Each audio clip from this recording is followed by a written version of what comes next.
welcome to the firm. This week we focus on two rather unappealing phenomena in this country.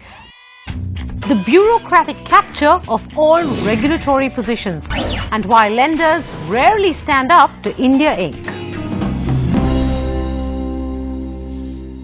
Now, I'm sure you've been reading about the PIL filed in the Supreme Court, the one that has raised several questions regarding the allegedly ad hoc selection process adopted by the government, namely the Finance Ministry, to appoint SEBI chairman. An equally big casting controversy has clouded the Competition Commission of India. Now, the CCI was headless for several months because word has it that two CCI members were opposed to the candidature of Ashok Chawla. The reason? He ranked lower than them in the bureaucratic hierarchy. Now, some of this may be hearsay, some of it may be the truth. Unfortunately, we'll never know the full truth about who is lobbying for whom, against whom, and how key regulatory appointments are made or why. But this much I can tell you, the winner is always a bureaucrat. Paiswini Upadhyay reports on the bureaucratic capture of India's regulatory positions. The last three SEBI chairmen have all been former bureaucrats, all from within the Finance Ministry. 9 of the last 10 RBI governors, bureaucrats and former Finance Ministry officials. The just appointed chairman of the Competition Commission is retired Finance Secretary Ashok Chawla. His predecessor, Nanendra Kumar, also a former bureaucrat. L. Mansingh, retired Secretary Consumer Affairs Department, now Chairman Petroleum and Natural Gas Regulatory Board. J.S. Sharma, former Telecom Secretary, went on to become member TDSAT and is now Chairman TRAI. His predecessor, Nripendra Mishra, was also a Telecom Ministry bureaucrat before being appointed TRAI Chairman. Before him, Pradeep Baijal, also a bureaucrat, though not from the Telecom Ministry. The list is long and points towards an undeniable trend.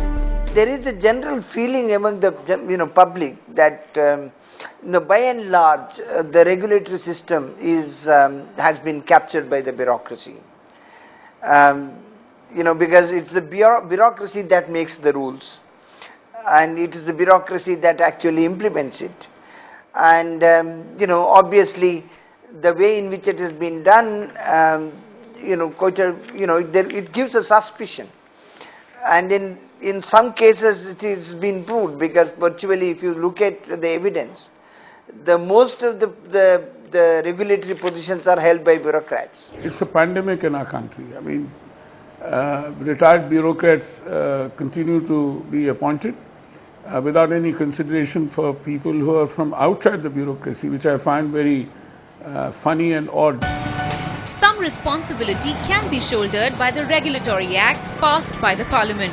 For instance, the SEBI Act 1992 does not specify any selection process for the appointment of the chairman. And so, on the last two occasions, the Finance Ministry has set up committees populated mostly by serving bureaucrats. The Petroleum and Natural Gas Regulatory Board Act says the search committee should consist of 4 government secretaries and a planning commission member. The CERC chairman is selected by a committee of a planning commission member, 2 government secretaries, the PSEB chairman, and yes, finally, 2 non-bureaucrats. I mean, finally, regular people. I think the problem is the search and selection committees. I think the search and selection committee should be completely outside government. You can have judges.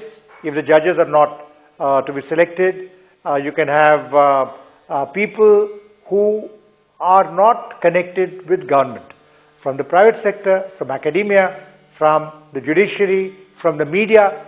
I think these are the kinds of people who should be on the selection committee. The problem is that the selection committee itself comprises mainly of serving bureaucrats.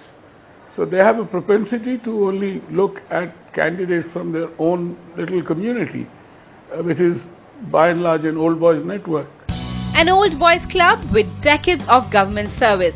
37 years in the case of Yashwant Bhave, now chairman of the Airports Economic Regulatory Authority. Most airports in the country are government owned. J. Hari Narayan, 41 years of government service, now IRDA chairman. The biggest insurance companies in the country are government owned. Upstanding men maybe, but can too much government baggage compromise regulatory independence? If it is independent, it has to be clearly independent.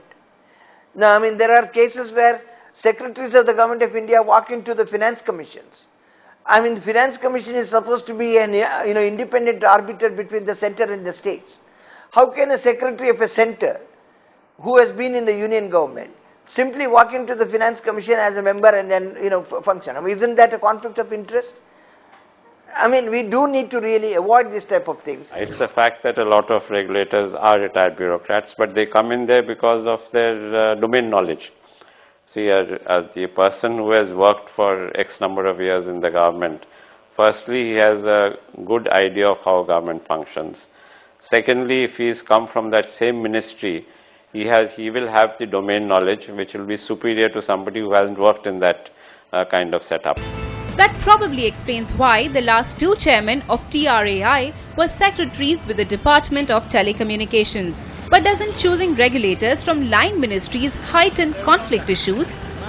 You should never really appoint somebody from the line ministry to become the chairman or a member of a regulatory commission. This is completely wrong, because he is going to be sitting in judgment as in a quasi-judicial capacity on decisions that he might have made himself when he was a bureaucrat. At a particular seminar that we held, Pradeep Baijal, the former chairman of the Telecom Regulatory Authority of India, said publicly that as chairman of the telecom regulator, he is more like a joint secretary regulation rather than a chairman of the Telecom Regulatory Authority of India. That, I think that statement of his itself conveys the whole sort of position of a regulator. Every person comes into the regulator with some past background, and that is a potential conflict of interest. Now, what you need to do is structurally to address that. Structurally to address that in such a way that the moment you walk in through that door and assume a new position, your loyalties, your performance is entirely dictated by the new role.